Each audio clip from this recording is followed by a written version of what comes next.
Hi everyone, welcome to another Star Wars Armada review. So this time we're going to have a quick look at the Liberty.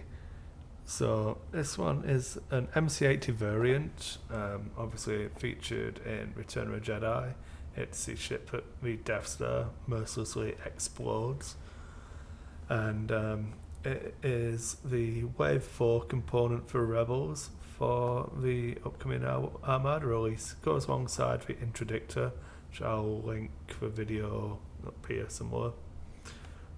And I'll put a link to the actual FFG article in the video description as well, so you can find all these cards for yourself. But the Liberty is a bit of a change in pace for Rebels, as you can see from the ship cards. It is pretty hefty in its forward firing arc. So let's get into it. I mean, I'm going to start off with the Star Cruiser, which is the cheaper of the two. So it comes in at 96 points, has 8 hull, an anti-squadron die of 1 black, 3 command, 2 squadron, 4 engineering. For defense tokens, it's a bit of a weird one. It comes with 2 braces and a redirect. So in the non-rebel vein, it doesn't really have the evade. It doesn't have a contain for the large base ship. It is fast, however, up to speed 3, 1 quick at speed 1 for every speed, no quicks at speed 2, and 1 quick at speed 3 if you're doing speed 3. Then the forward hull zone has got 5 shields, which is massively hefty. Not quite hit that peak of 6 shields, which is what the dial goes up to, but the closest we've been so far. And throws out 3 red and 4 blue. And the side arcs are throwing 2 red and a blue with 2 shields, and then the rear arc has got 2 blue and 2 shields. It comes with a swathe of upgrade options, 2 turbo laser options, which is pretty tasty. We'll get to some of the interesting things in a moment. 1 ion upgrade, and then the different crew, you've got the full whack. So some different builds you can do. It's quite interesting. The more expensive version is 103 points for battle cruiser, and that boosts the anti-squadron by 1 black die. Doesn't change the command, squadron or engineering value. Does, however, swap out a blue for a red in the front arc and a blue for a red in the rear arc. So all in all, I probably would actually pay the extra for battle cruiser.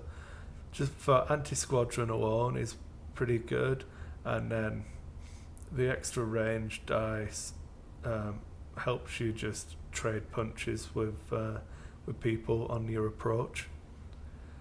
It keeps the same upgrade bar and everything else is the same. So out of the 2 of them, I like the battle cruiser more, but the Star Cruiser is cheap enough that you might be able to get some more interesting builds in there that I haven't yet thought about. The titles, obviously the Liberty pack comes with the Liberty title. If you spend a squadron token, you may activate 1 additional squadron. So it's only 3 points, which is good. If I had points left in the list and wasn't really bothered about initiative, I might throw it on.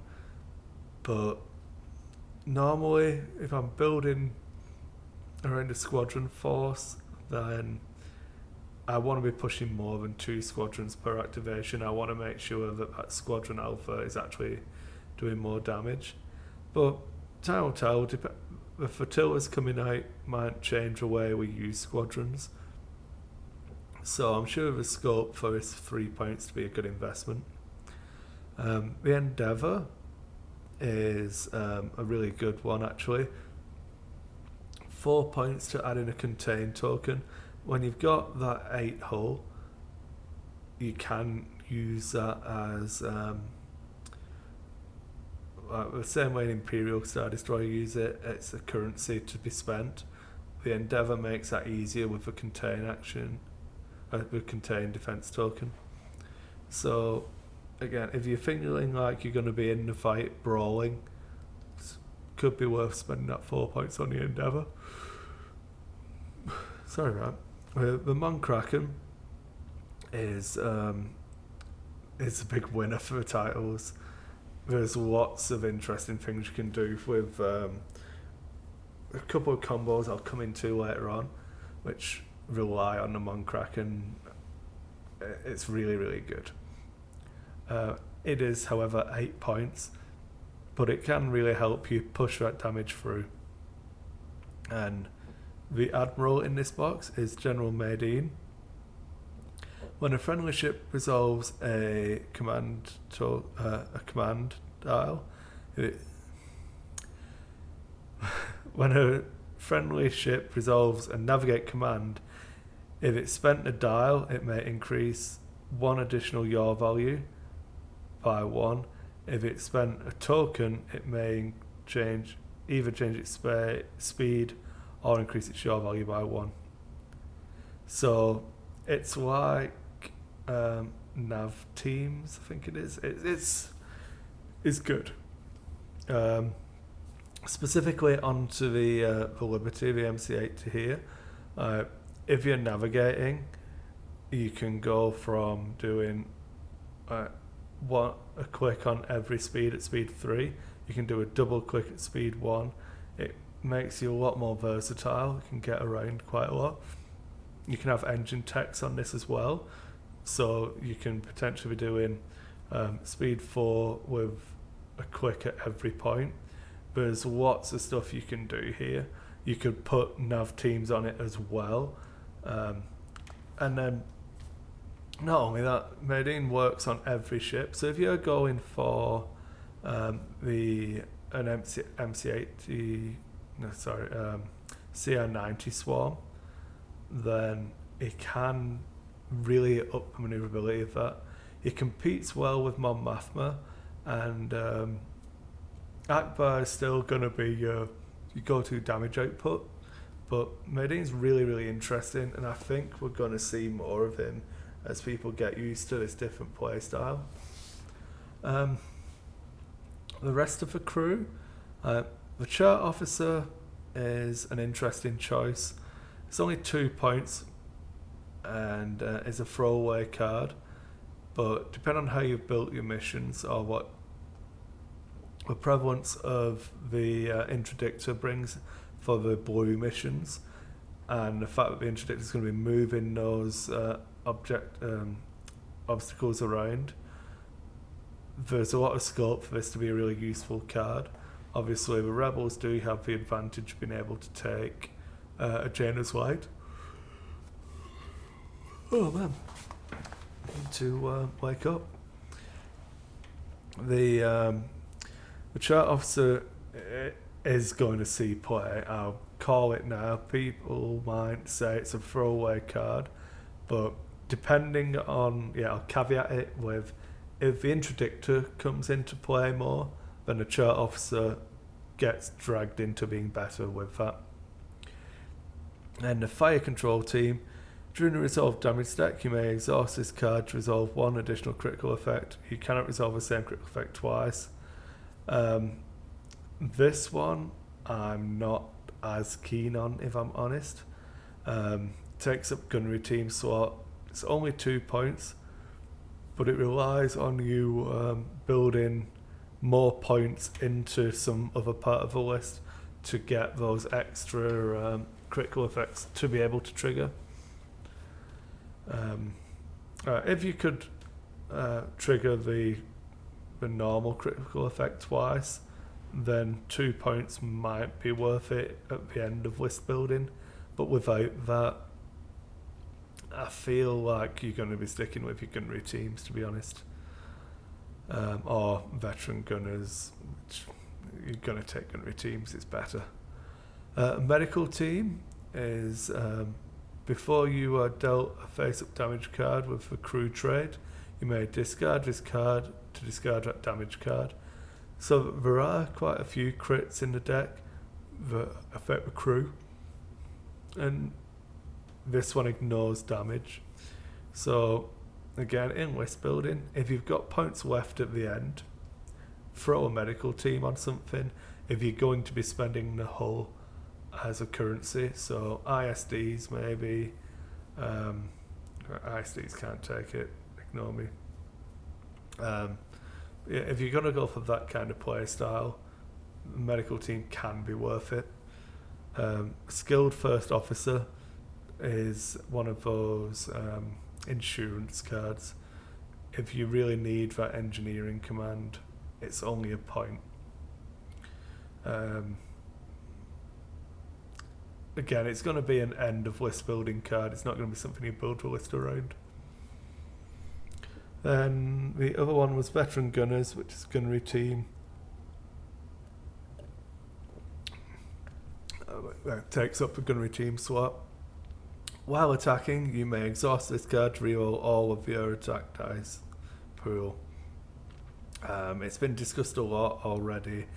There's not too much ground to go over on it, but exhausting the card and having to reroll all of the dice, it is not for me. I can't see it being worthwhile. If you could keep the hits or your accuracies and choose which ones to reroll, maybe. But without that, it isn't as interesting. So now we get into the cards that I look forward to talking about. High capacity ion turrets with battery armament for your left and right hull zones are increased by 1 blue die. So, like enhanced armaments from a core set, it adds to your side, and it's a blue dice this time. I'm more excited about this in some other ships, to be honest. Just the amount of dice you can start throwing from victories gets a little bit worrying. If you have this and enhanced armaments and stuff like that, you can really start to wreck people. It's a lot of points, 10 points for enhanced armaments and 8 points for this one, but it could be well worth it. The winning card that I like the most from this set, quad turbo laser cannons. While attacking, if at least one red die face has an accuracy icon, add 1 red die set to the accuracy icon to your attack pool. I can't wait to play with this card and Home 1. And then you put Mon Kraken and Intel Officer. So you're guaranteed to get 2 accuracies, one of which isn't coming from your attack die pool. So you're getting those hits through. You can leading shots to discard a blue die and reroll other ones. And then you accuracy to an Intel Officer, the only remaining one. And they basically take the damage or burn a token. So this is what you don't use it with Mon Kraken because it makes Mon Kraken irrelevant. And the other one is Spinal Armaments. It increases your front and rear by 1 red die. Really, really tasty actually. One I can see using this would be some CR90s maybe. Anything where you were going to get the turbo laser reroute circuit, stuff like that. Adding in red dies are always nice. It's not as many points as enhanced armaments, so it's good.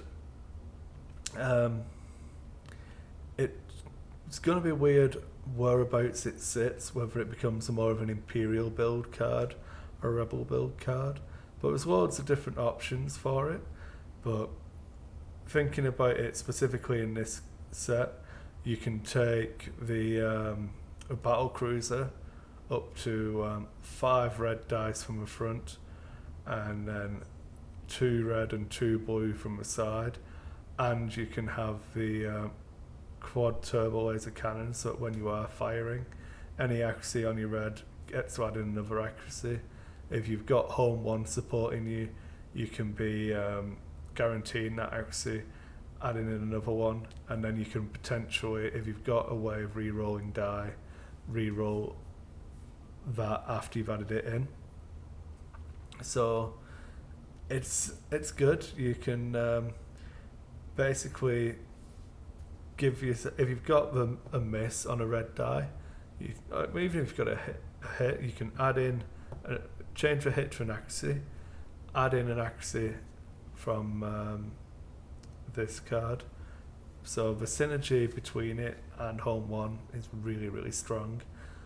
Outside of that, it gets a little bit dicey if you don't have other ways to modify. I do like it in conjunction with the, I think it's X7 ion cannons. I'm going to have to check now.